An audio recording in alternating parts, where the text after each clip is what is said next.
Good evening, children. I'm sorry I've been so delayed with the new stories. I have tonight a new story that I found by Jacob and Wilhelm Grimm called Our Lady's Child. Hard by a great forest dwelt a woodcutter with his wife, who had an only child, a little girl, 3 years old. They were so poor, however, that they no longer had daily bread, and did not know how to get food for her. One morning the woodcutter went out sorrowfully to his work in the forest, and while he was cutting wood, suddenly there stood before him a tall and beautiful woman with a crown of shining stars on her head, who said to him, "I am the Virgin Mary, mother of the child Jesus. Thou art poor and needy. Bring thy child to me, I will take her with me, and be her mother and care for her." The woodcutter obeyed, brought his child, and gave her to the Virgin Mary, who took her up to heaven with her. There the child fared very well.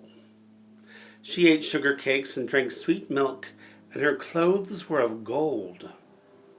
And the little angels played with her, and when she was 14 years of age, the Virgin Mary called to her one day and said, "Dear child, I am about to make a long journey, so take into thy keeping the keys of the 13 doors of heaven. 12 of these thou mayest open, and behold the glory which is within them.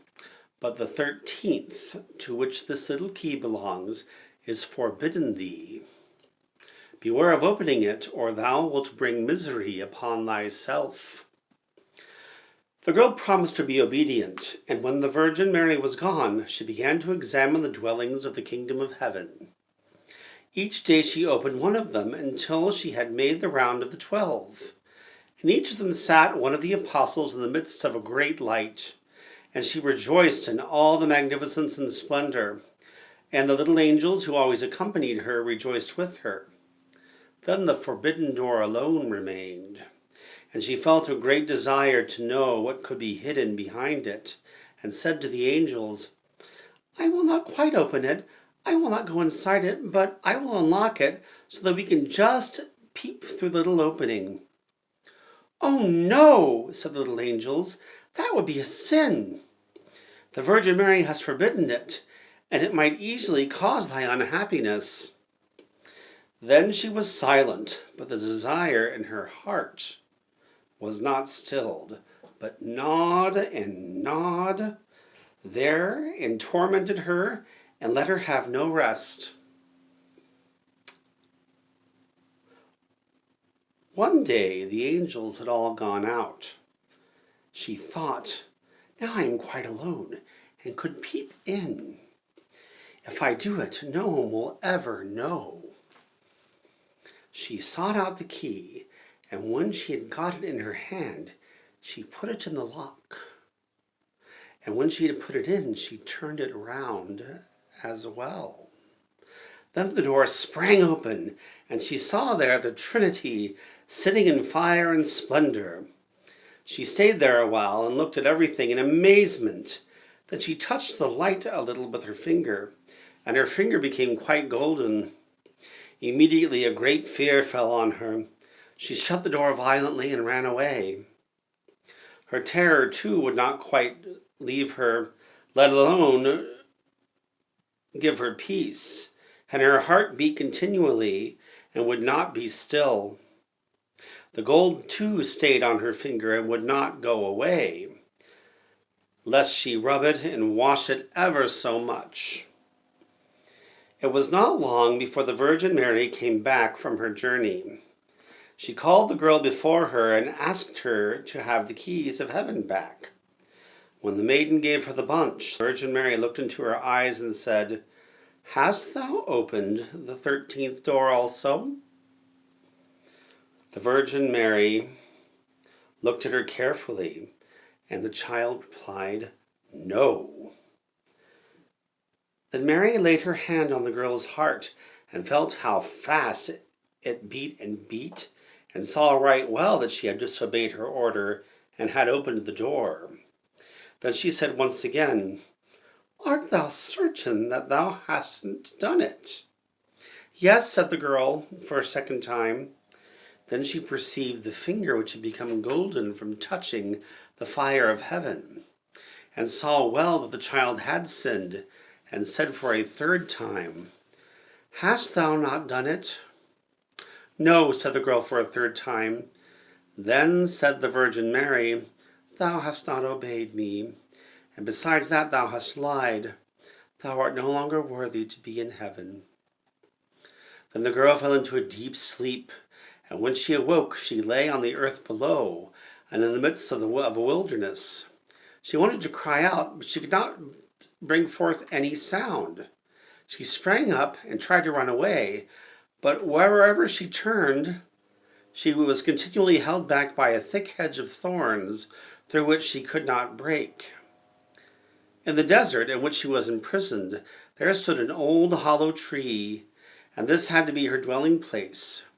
Into this she crept when the night came, and here she slept.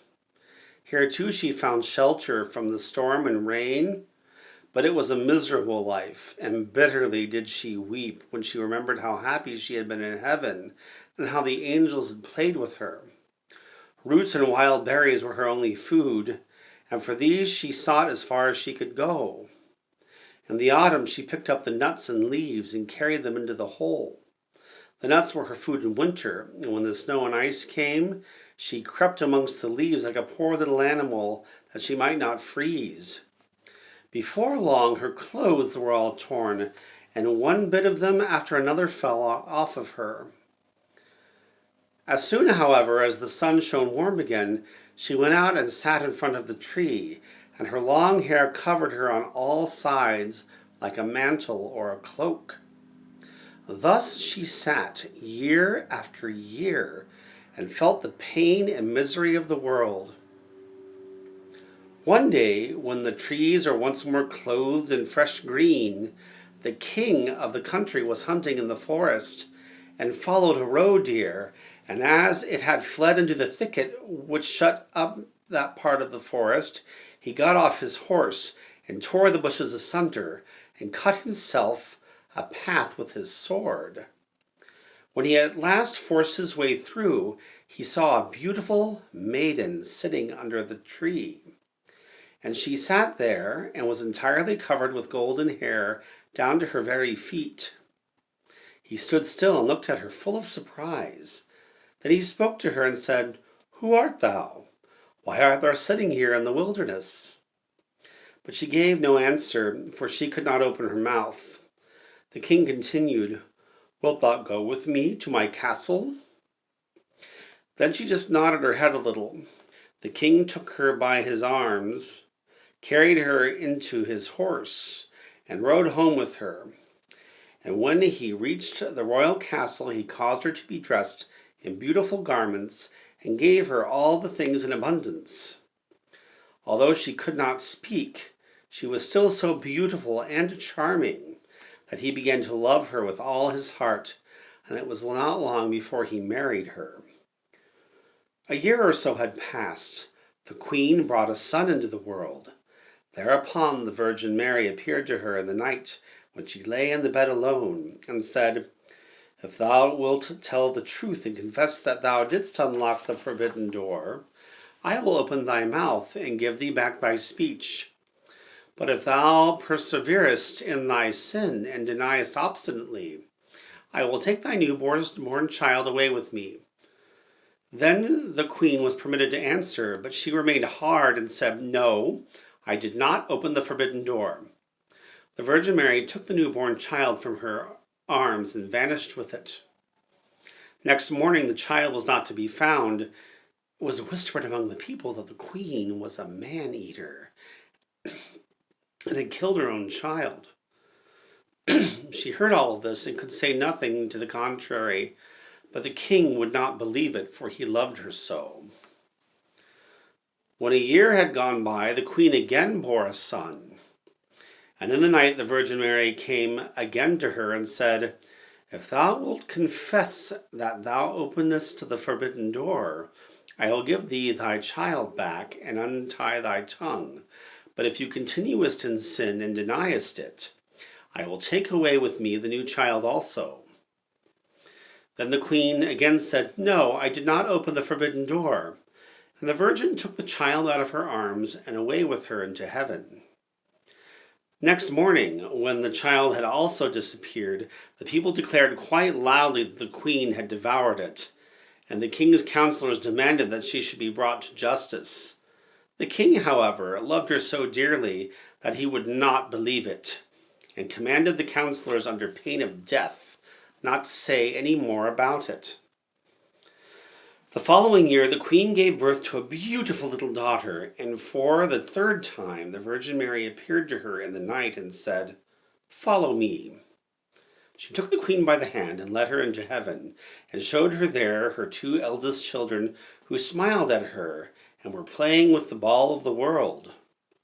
When the queen rejoiced thereat, the Virgin Mary said, Is thy heart not yet softened? If thou wilt own that thou openest the forbidden door, I will give thee back thy two little sons. But for a third time the queen answered, No, I did not open the forbidden door. Then the Virgin let her sink back down to earth once more, and took from her likewise her third child. The next morning, when the loss was reported abroad, all the people cried loudly, The queen is a man-eater! She must be judged! And the king was no longer able to restrain his counselors. Thereupon a trial was held, and as she could not answer and defend herself, she was condemned to be burnt alive. The wood was got together, and when she was fast bound to the stake, and the fire began to burn round about her, the hard ice of pride melted. Her heart was moved by repentance, and she thought, If I could but confess before my death that I opened the door. Then her voice came back to her, and she cried out loudly, Yes, Mary, I did it! And straightway rain fell from the sky and extinguished the flames of fire. And a light broke forth around her, and the Virgin Mary descended with the two little sons by her side and the newborn daughter in her arms. She spoke kindly to her and said, He who repents of his sin and acknowledges it is forgiven. Then she gave her the three children, untied her tongue, and granted her happiness for her whole life. The end. Well, that was a grand story and tells us once again how wicked it is to lie and the bad things that can happen when we refuse to repent of the wicked things that we may do. Well, Grandfather loves you so very much and wishes he could be with you right now. Hopefully someday soon, the health crisis will end and we can all be together. I love you so much. Good night and God bless you.